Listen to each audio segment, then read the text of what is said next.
usaha ini kami akan memperkenalkan terlebih dahulu kelompok-kelompok kami. Yang pertama ada Mbak Nunik Asriati, selanjutnya ada Kak Haura Amara Rais, ada Ingga Selvia, Rifki Nur Yahya, Farah Amelia Oktiviana, saya sendiri, dan Rival Alfian Reynaldi, dan Mbak Jasmine Aulia Rahman. Selanjutnya langsung saja teman-teman menuju ke materi yang akan kami sampaikan. Silakan kepada teman-teman present yang ingin mempresentasikan.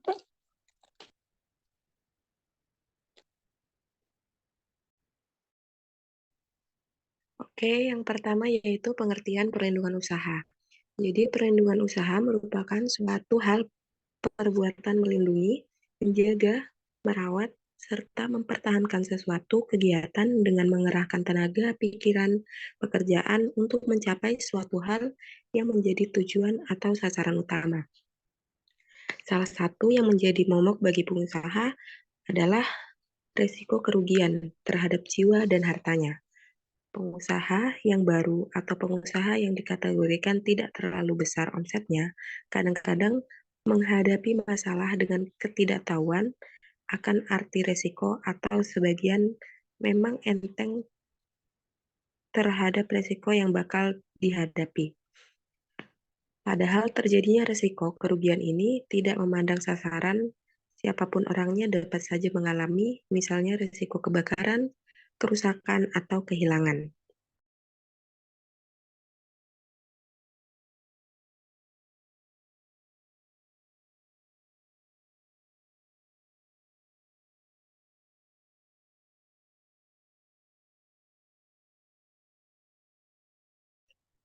Selanjutnya ada risiko yang di atas dapat terjadi karena dua hal, yaitu karena ada unsur sengaja yang dilakukan oleh pihak-pihak tertentu, misalnya oleh karyawan atau pihak-pihak yang tidak suka kepada perusahaan kita seperti masyarakat umum atau pesaing.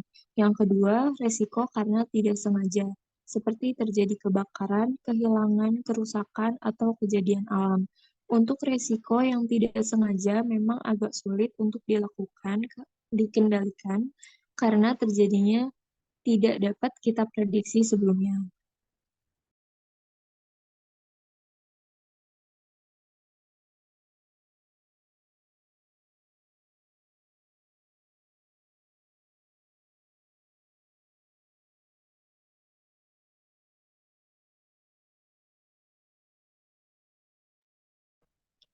Selanjutnya, payung untuk melindungi usaha dapat dilakukan dengan berbagai cara. Yang pertama, ada biaya prosedur dan tata tertib kerja. Dengan mematuhi dan melaksanakan semua prosedur dan tata tertib kerja secara dipatuhi oleh seluruh karyawan, kemungkinan terjadi kesalahan dapat diperkecil. Hal ini meminimalkan risiko kerugian. Yang kedua, ada penyediaan alat pengamanan. Perusahaan akan menyiapkan alat bantu bagi seluruh karyawan agar bisa terjadi sesuatu. Fungsi alat ini dapat melindungi karyawan dan harta perusahaan dari risiko kerugian. Misalnya, perusahaan perlu menyediakan alat pemadam kebakaran. Yang ketiga, sebaliknya pertanggungan perusahaan asuransi.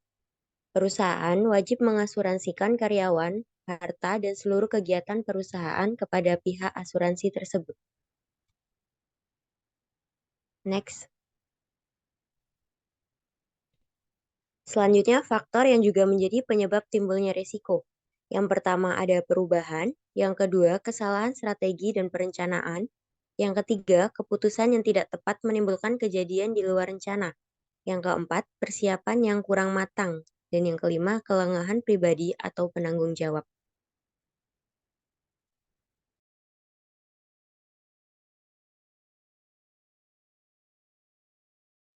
Baik, selanjutnya jenis-jenis resiko dan kerugian yang dihadapi oleh seorang pengusaha. Dalam menjalankan suatu usaha ada berbagai jenis resiko yang akan dihadapi oleh perusahaan. Masing-masing resiko memiliki tingkat kerugian tersendiri. Besar kecil yang akan terancam diukur dari tingkat kerusakan dari harta benda yang dimiliki. Hanya saja kepastian terjadi atau tidaknya risiko tersebut sulit untuk diukur. Nah, di sini ada beberapa jenis risiko yang akan dihadapi oleh seorang pengusaha yang akan mungkin bisa terjadi. Yang pertama, risiko jiwa.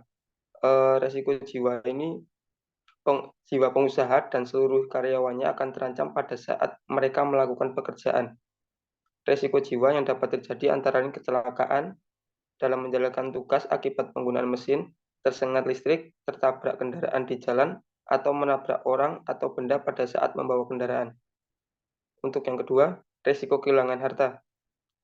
Maksudnya, kemungkinan harta dimiliki perusahaan hilang karena kecurian, tenggelam, terbakar, atau fungsi lainnya. Untuk yang ketiga, risiko kerusakan harta.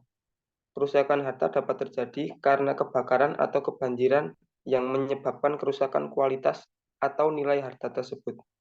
Risiko kerusakan harta lainnya juga dapat terjadi akibat pengangkutan atau penurunan karyawan dalam proses produksi. Semakin banyak kerusakan, semakin besar pula tingkat kerugian yang diderita perusahaan. Yang keempat, risiko penggantian kepada pihak lain. Risiko penggantian pihak lain merupakan risiko yang disebabkan oleh kesalahan perusahaan. Dalam hal ini, karyawan yang menyebabkan pihak lain menderita kerugian. Misalnya, perusahaan karyawan, sopir, menabrak orang lain yang menyebabkan kerugian di pihak lain. Yang kelima, resiko murni.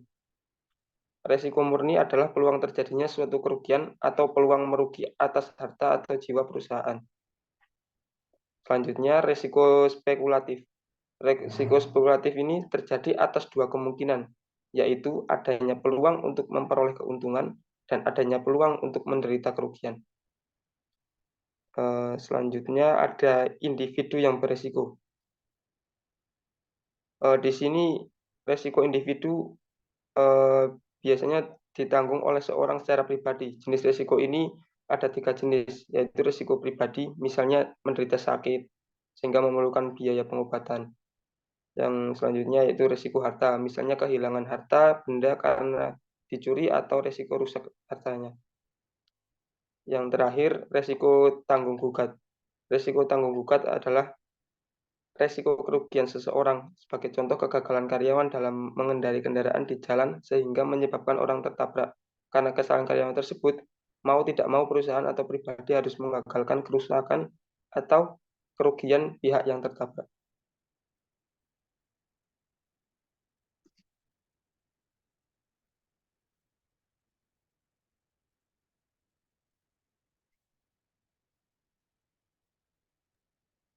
Baik, kemudian cara melindungi usaha.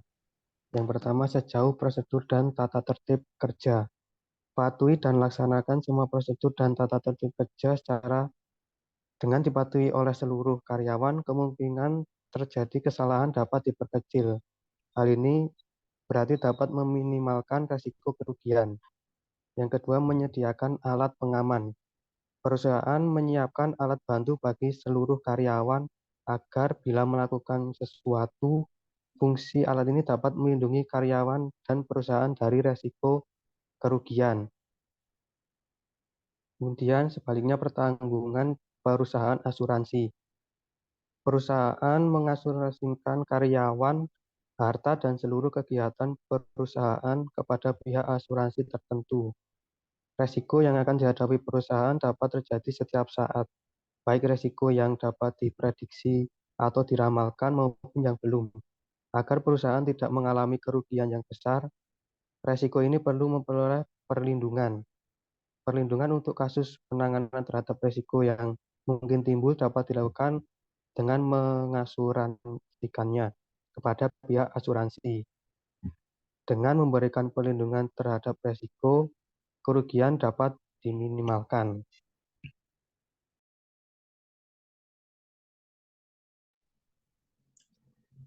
Cara menghindari risiko kerugian. Risiko kerugian selalu ada dan relatif sulit untuk dihindari, namun tidak berarti tidak dapat dihindari sama sekali. Seperti yang dijelaskan bahwa risiko terjadi karena dua sebab. Pertama, karena unsur kesengajaan, dan kedua adalah unsur ketidaksengajaan. Selalu ada celah untuk menghindari terjadinya unsur resiko tersebut. Banyak cara untuk menghindari resiko kerugian. Berikut ini adalah beberapa cara sebagai payung untuk melindungi usaha dari resiko kerugian, yaitu dengan cara yang pertama adalah konstruksi alat pengamanan, yang kedua gambar prosedur tata tertib kerja, dan terakhir adalah kewajiban pertanggungan sebagai asuransi. Baik, sekian kami kembalikan ke moderator. Terima kasih teman-teman presenter.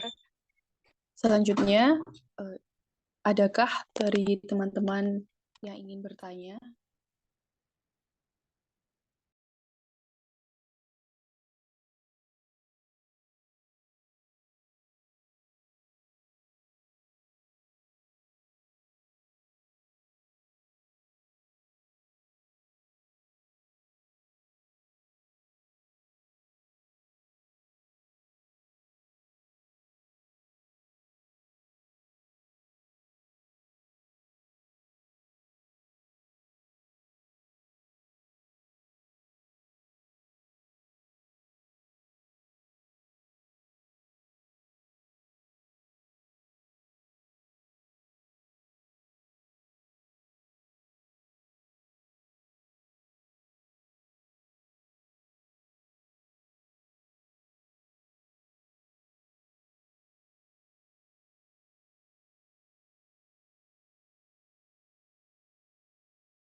Mari teman-teman yang ingin bertanya, silahkan mengajukan pertanyaan, boleh di kolom chat atau on mic aja.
Oke teman-teman, jadi tadi itu presentasi dari kelompok 10 yang sudah dipresentasikan oleh teman-teman presenter.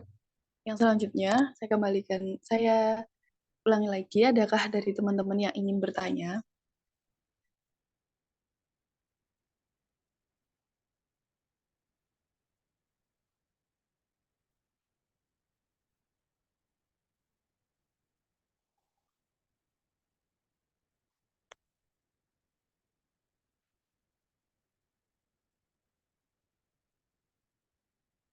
sedikit saya ulangi mengenai presentasi yang sudah kami sampaikan dari kelompok 10, itu mengenai perlindungan.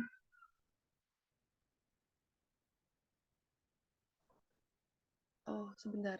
Ada pertanyaan dari Mbak Zidna Elmanafiah dari kelompok 9 mengenai bagaimana langkah-langkah yang perlu diambil untuk memastikan keberlanjutan perlindungan materi, berlanjutan perlindungan materi pelindung usaha dalam jangka panjang. Bagi teman-teman presenter yang akan menjawab, silakan.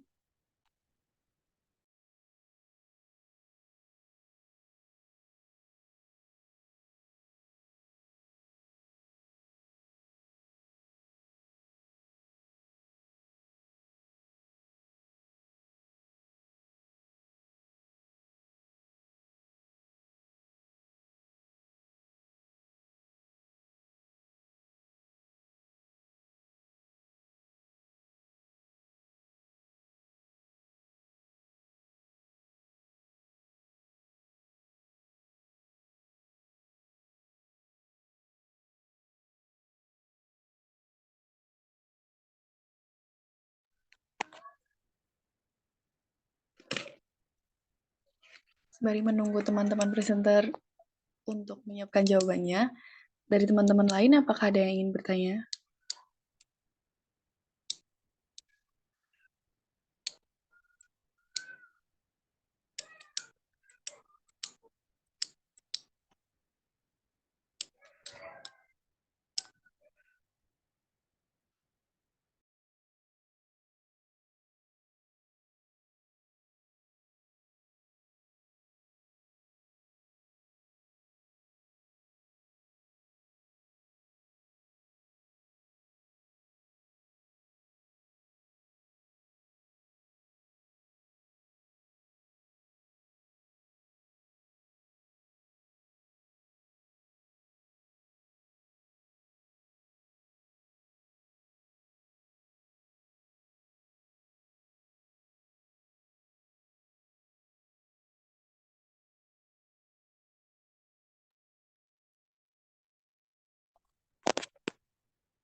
Sembari menunggu teman-teman presenter yang menyiapkan jawaban, saya di sini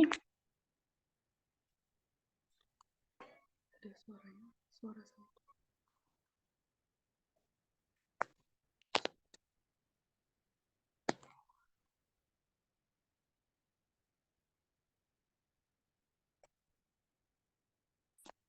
Di sini saya akan menjelaskan sedikit mengenai materi yang telah kami sampaikan tadi, mengenai perlindungan usaha, di mana perlindungan usaha itu merupakan suatu perbuatan untuk melindungi usaha untuk menghindari berbagai resiko. Nah, resiko-resiko yang bisa saja terjadi di dalam suatu usaha itu ada resiko yang disengaja atau resiko yang tidak disengaja. Resiko disengaja itu biasanya ada mungkin itu bisa terjadi karena ulah-ulah orang yang mungkin tidak suka dengan usaha kita, dengan mungkin iri atau apapun itu, sehingga mereka itu memiliki niat jahat untuk melakukan suatu kejahatan atau untuk gimana sih caranya mereka mau menghancurkan usaha yang sedang kita rintis atau usaha yang kita miliki. Nah, selanjutnya dari resiko yang tidak disengaja itu terjadi karena suatu peristiwa yang mungkin tidak bisa diperkirakan ya, seperti kayak kebakaran, lalu ada kehilangan atau kerusakan. Nah, dari resiko-resiko yang mungkin itu bisa terjadi, itu bisa kita lindungi dengan berbagai macam usaha, berbagai macam cara. Itu seperti dengan kita membuat prosedur dan tata tertib kerja di mana tata tertib kerja ini nanti bisa untuk dilakukan oleh oleh berbagai pihak yang terkait dengan usaha kita untuk menghindari resiko-resiko yang mungkin muncul. Nah, dengan tata tertib kerja ini yang mungkin dilakukan oleh karyawan itu akan meminimalisir karyawan-karyawan yang mungkin tidak suka dengan usaha kita atau orang lain. Lalu ada menyediakan alat pengaman. Alat pengaman ini bisa kita gunakan untuk meminimalisir resiko di dalam usaha. Kayak misalnya kan terkadang ada usaha yang mungkin usaha itu memerlukan suatu energi atau suatu kegiatan yang ekstra gitu kan. Kadang ada usaha yang seperti itu. Nah, kita perlu untuk melakukan atau menyediakan alat-alat pengaman. Seperti mungkin ada APD atau alat pelindung diri seperti itu. Lalu ada dari perusahaan asuransi yang mungkin nanti kita mendaftarkan karyawan-karyawan usaha kita itu ke dalam jasa-jasa asuransi yang nantinya akan bisa membantu karyawan kita atau usaha kita ketika terjadi suatu resiko. Itu. Nah, dalam resiko itu bisa terjadi karena berbagai macam faktor ya. Ada perubahan, ada kesalahan strategi dan perencanaan, ada keputusan. Nah, perubahan itu mungkin bisa terjadi karena mungkin di dalam suatu usaha itu ada suatu sistem dan suatu sistem usaha yang mungkin bisa tiba-tiba saja berubah. Itu bisa untuk memunculkan resiko. Karena bisa jadi perubahan itu bisa memunculkan resiko yang seperti mungkin awalnya itu karyawan masih suka dengan dengan sistem yang lama, terus lalu tiba-tiba ada perubahan, sebenarnya tidak tiba-tiba ya, mungkin memang ada suatu perubahan yang ingin dirubah dari suatu sistem itu, sehingga mungkin ada beberapa karyawan yang tidak suka. Itu bisa memunculkan resiko di situ. Lalu ada kesalahan strategi dan perencanaan. Kesalahan strategi ini ya dari strategi. Mungkin dalam pengelolaan usaha itu masih kurang dalam merencanakannya itu masih kurang. Nah, lalu dalam resiko ini ada banyak jenisnya yang tadi sudah disebutkan oleh teman-teman presentasi. Ada resiko jiwa, ada resiko kehilangan harta, resiko kerusakan harta, lalu ada penggantian kepada pihak lain, ada resiko murni, resiko spekulatif, ada individu yang beresiko, resiko pribadi, resiko harta, dan resiko tanggung gugat. Nah, seperti itu yang tadi materi kami. Dari teman-teman presentasi, apakah sudah siap untuk menjawab pertanyaan Mbak Zidna? Kalau sudah, saya persilahkan.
Baik, teman-teman semuanya sudah.